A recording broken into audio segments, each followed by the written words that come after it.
वेगात असलेल्या क्रुझर गाडीचा पुढचा टायर फुटल्याने नियंत्रण सुटून ती समोरून येणाऱ्या ट्रकवर आदळली. या भीषण अपघातात 3 कामगारांचा जागीच मृत्यू झाला, तर काही जण गंभीर जखमी झाले आहेत. ही घटना पुणे-सोलापूर राष्ट्रीय महामार्गावर आज सकाळी 9 वाजण्याच्या सुमारास घडली असून अपघात इतका भीषण होता की क्रुझर गाडीचा अक्षरशः चक्काचूर झाला. कामगारांना घेऊन जाणारी ही गाडी अचानक टायर फुटल्याने चालकाच्या ताब्याबाहेर गेली आणि डिव्हायडर ओलांडून विरुद्ध लेनमध्ये घुसली. त्याचवेळी समोरून येणाऱ्या अवजड ट्रकला ती जोरात धडकली.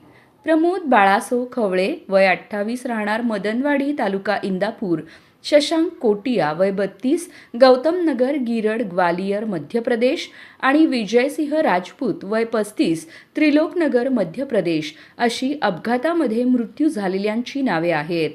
धडकेचा आवाज मोठा असल्याने परिसरातील नागरिक आणि कामगारांनी तात्काळ घटनास्थळी धाव घेत मदत कार्य सुरू केले. गाडीत अडकलेल्या जखमींना बाहेर काढण्यासाठी मोठे प्रयत्न करण्यात आले. जखमींना तातडीने जवळच्या रुग्णालयात दाखल करण्यात आले असून काहींची प्रकृती चिंताजनक असल्याची माहिती मिळत आहे.